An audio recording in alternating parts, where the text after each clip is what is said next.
Good afternoon, Judy. How are you? I am wonderful. Are you looking wonderful? I'm feeling wonderful. Great, great. I'd like to first of all thank my good friend, my talented and gorgeous Shima Beth for helping us out on this. She was up She's the technological one, She knows how to hook up anything like this. right, and she found the right spot for this and everything. Yes, I'd like to welcome you to Irie at Video Chat. You are our second guest for the year, and I thank you for that. Second. Yes, Ken Booth was last week, Yeah, yeah. and we'd like to thank you for that. You know you're a busy lady, and time is on you, but thank you again. I appreciate. Okay, people in the diaspora would like to know where Judy grew up in Jamaica. Where I grew up. Yes. I grew up in a quaint village called Industrial Village, Gordon Town, and Okay. that's in St. Andrew, above Papine. Yes, I know Gordon Town. I know Gordon Yes, Town. I used to yes. go But there to this. it was in the hills Yes. of Gordon Town. And in that time, there were more, it was like a matriarchal community where there were more women than men, more mothers than fathers, more auntie, more grandmother. Mm-hmm. I grew up with my grandmother, actually. Okay. My mother was a teenage girl. She was about 16, 17. Okay. So, and she was born in Cuba. She came back from Cuba and grew up in Jamaica when she came here when she was probably about 5 years old. And so she was a teenage girl, and my sister and I ran to her for love, but I guess she herself was searching for it, so we never got any from her. So we Okay. all depended on our grandmother to give us everything that she could, that one woman could. But I guess it was not sufficient because, the hugs and the kisses were not there, especially in those days. Right. That's true. They did provide the food, everything they could, the school, the uniform, food, everything, but the hugs The and the kisses kisses. were not there. It's just like you were on your own. Exactly. Yes. And Yes. so you tend to grow up with that kind of tendency and that kind of behavior. And when I started having children now, I recognize that it was important because those things create damage That emotions, is true, you Julie. know. So true. And as I wrote in a song, Lord, I sing praises. I sing praises because God was the one who captured me. Because all in all my growing up, I really felt that there was something lacking, and I looked for it in various places and in various people, but not knowing that it was something that was lacking in me because the emotions were damaged because of not having love, mother, father love And the from the start. and the hugs and all of that, and the And the hugs kisses. and the kisses and the Yes. reassurance of telling you that I love you every day because children need to know that. Yes, I tell my children and my grandchildren every day that I love them. Yeah, once you hang up even before you hang up that phone, I love Mhm. you. From the baby up to the oldest one, we tell each other that. And they know, Yes, they yes, they know do. that you're not going, they know that Exactly.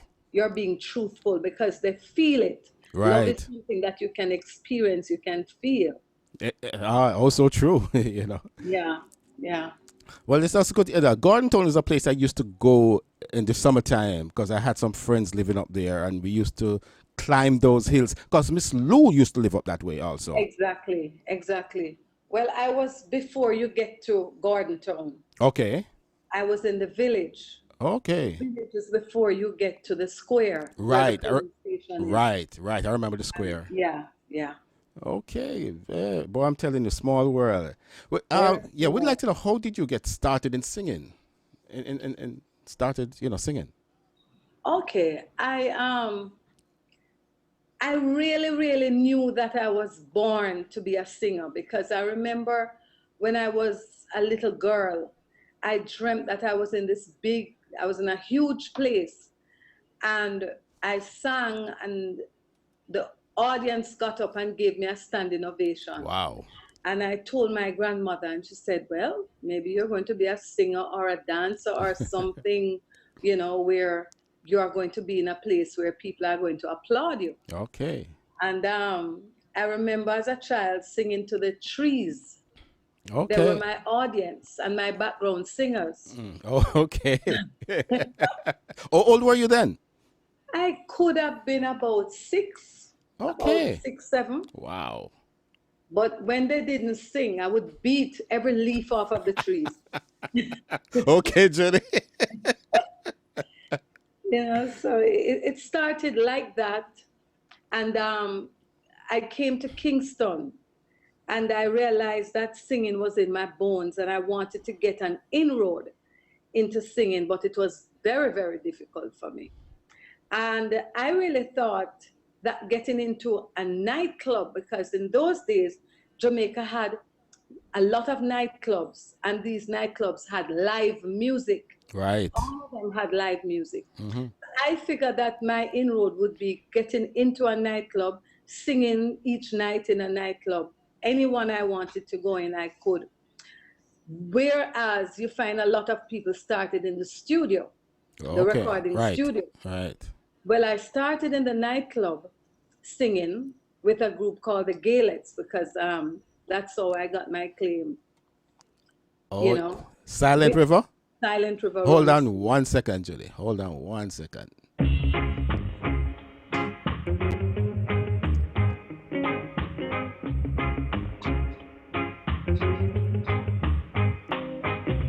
Yes, sometimes I feel sad. Don't worry, darling. I think things are bad.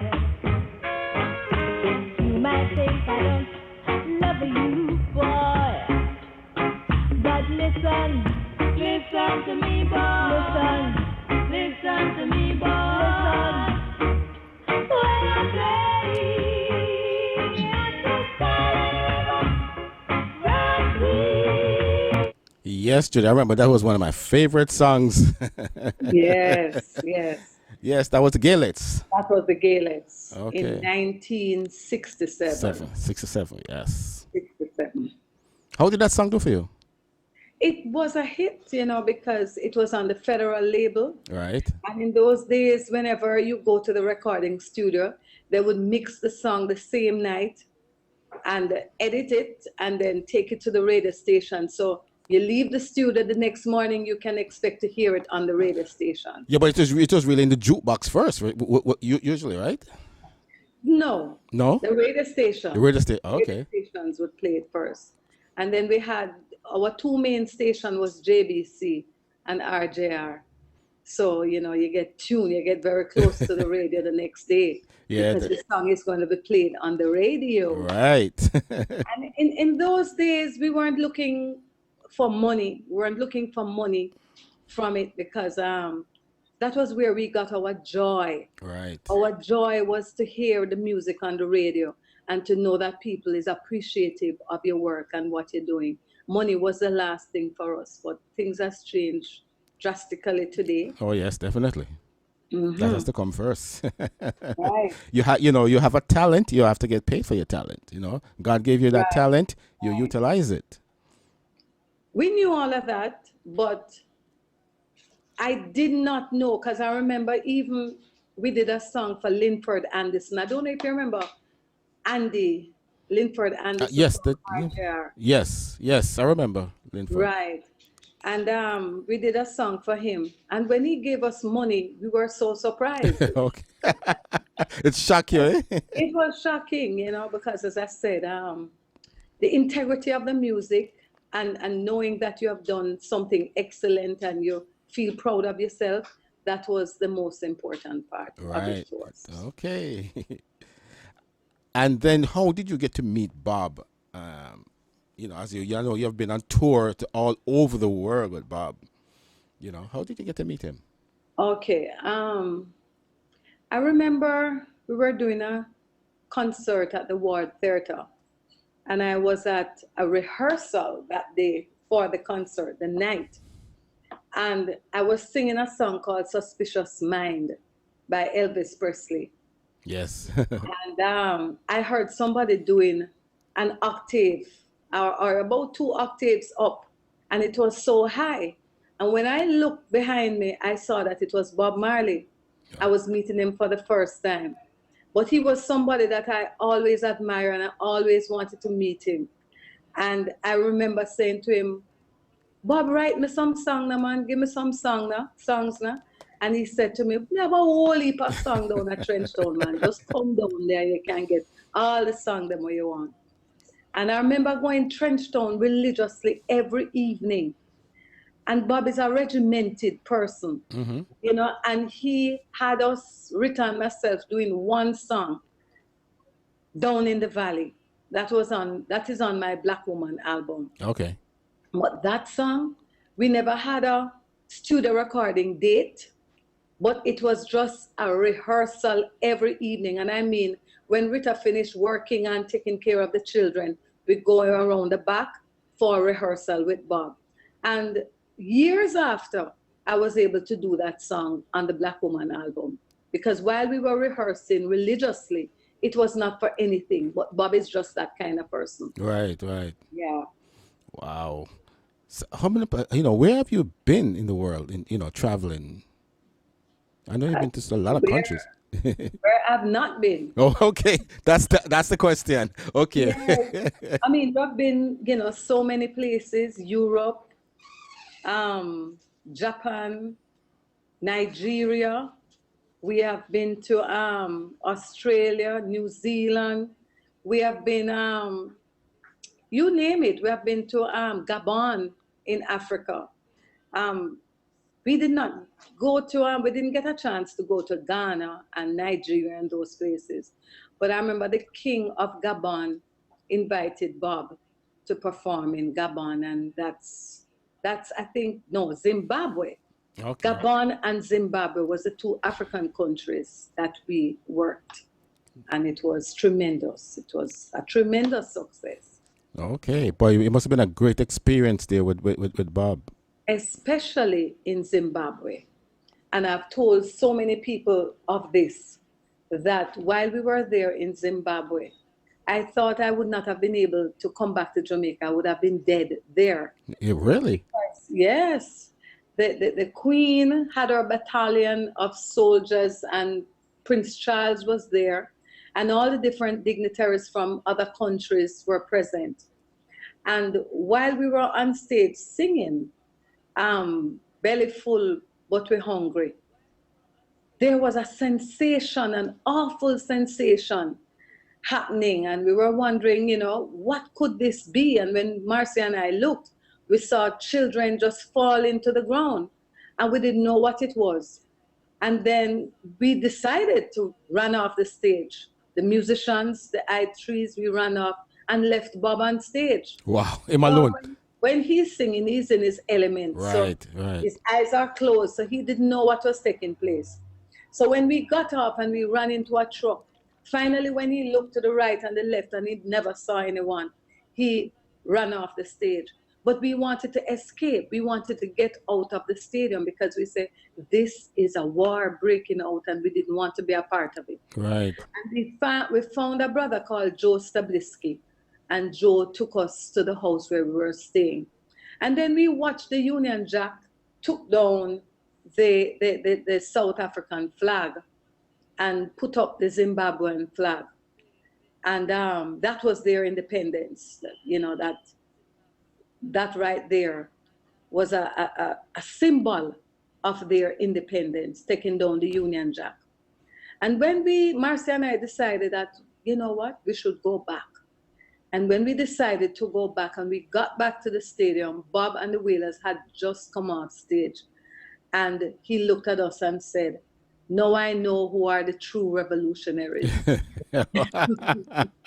Because instead of standing up, we ran.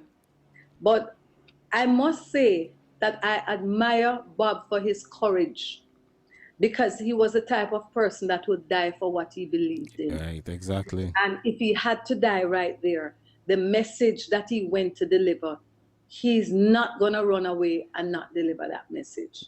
That's Wow. the kind of person he is. Wow.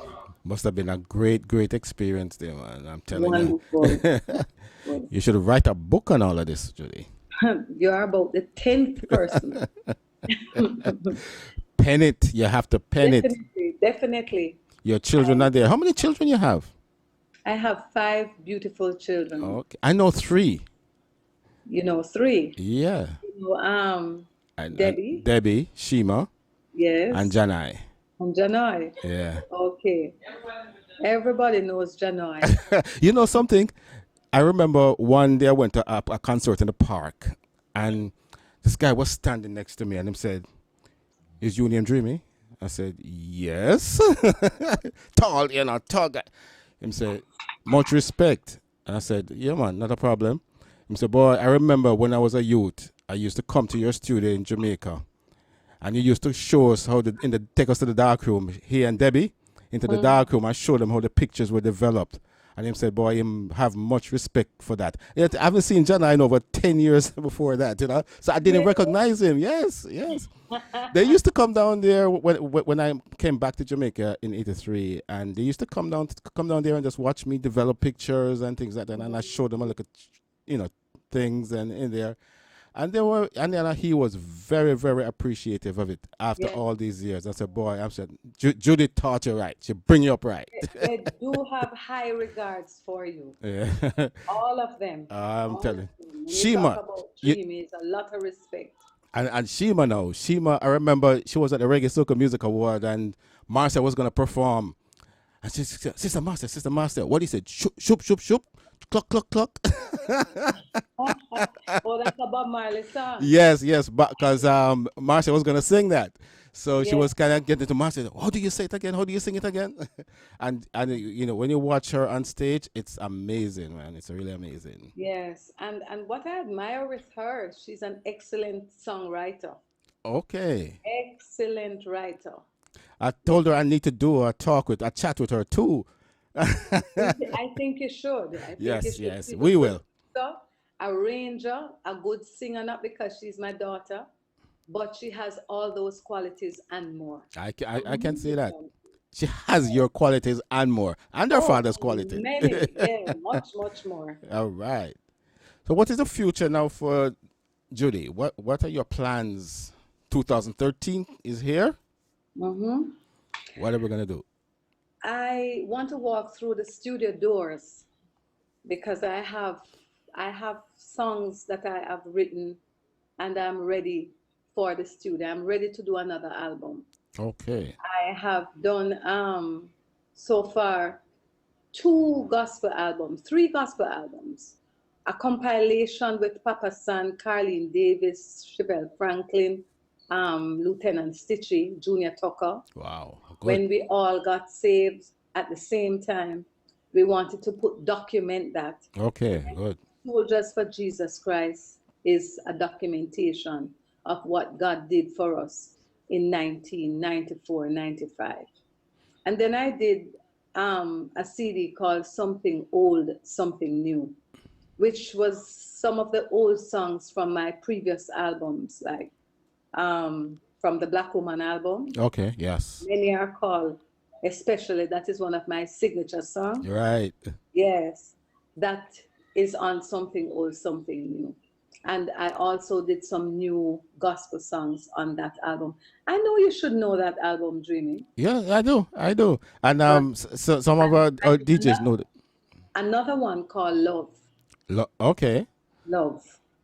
That's a gospel album. So I have 3 so far, and it's time. It's overdue. Yes, it's Another album overdue. is Yes, overdue. and Right. you have a versatility there, man. I mean, you sing everything. Have to. When Ron Burke sent me this one, I want you to take a listen to it.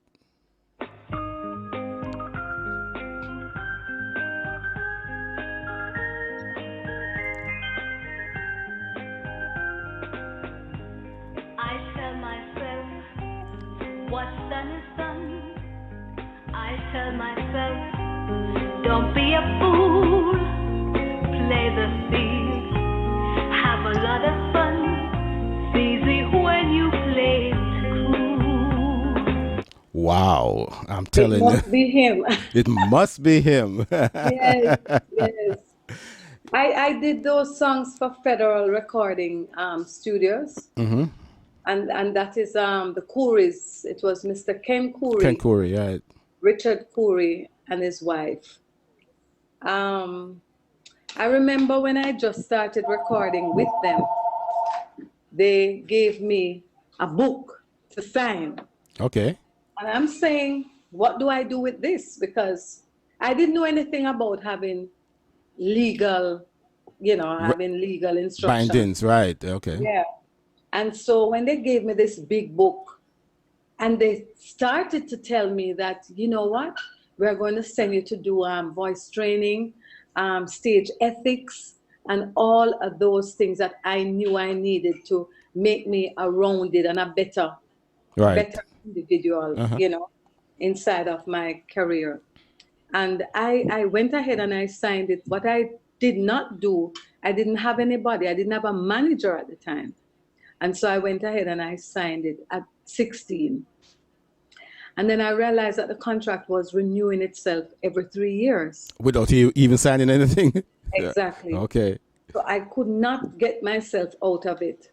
And then I started working with Mrs. Sonia Pottinger. Oh yes, From Miss P. Papa Records, Yes. Miss Yes. P. And Miss P took me to an attorney. And Byron Lee was interested. And he too wanted to get me out of that agreement. And between him and Mrs. Pottinger got me out of it. Okay. But then I was singing as Julian because I had to change my name because I have a contract signed with Federal Records Right. as Judy Judy. Mowatt. Right. Right. But I had to eat and I was being put on the shelf and I could not earn. And so I had to change my name, and Lee Perry, Scratch, was the one who Yes. gave me the name Julian. Okay. So I changed my name, but the problem was when I perform as a stage performer, I perform as Judy Mowatt. And then the songs were going out now, the recordings were going out as Julian. Right. So Confusing people. exactly, when Judy Mowatt goes on stage to sing a Julian song, people said, I'm singing Somebody. Julian's song and not my song. Right. You know what I mean? So it was kind of confusing. So I had to drop that method, And by then the contract, I got myself out of the contract and I was able to record now for Mrs. Sonia Pottinger. Okay. Yes, Mrs. I P. stayed with her for about 4 years. And then after working with her, I went on my own recording for Skill Call. Okay. So that's how I did the Mellow Mood album. I did the Mellow Mood album for Skill. Okay. Right. Wow. What an experience, Judy. Oh, what an experience. It's a long road. Yeah, A very long road. Yes, yeah, so you live and you learn each and every day, So, you have to pass on that experience to the children, Exactly. you know, Exactly. and the grandchildren, And the grandchildren. Cannot allow what happened to me to happen to them because you still have the same unscrupulous characters in the business. Oh, It yes, has they do. not changed. It hasn't changed all these years, Exactly. but so I'd like to, I know you have a busy schedule and you have your meeting scheduled for today. I thank you so much, Judy, for joining me, and we got to do this again, when you get some time. The pleasure is mine. All right. And I am grateful for the opportunity to be speaking with you and to the internet audience. Right, on Irie Times. On Irie Times. And I'd like to give them a big shout out, a big God bless you, a big I love you. All right. And all the best for 2013. Thank you, Judy, and I hope you have a wonderful, wonderful year. Thank you very much. All right. Same to you.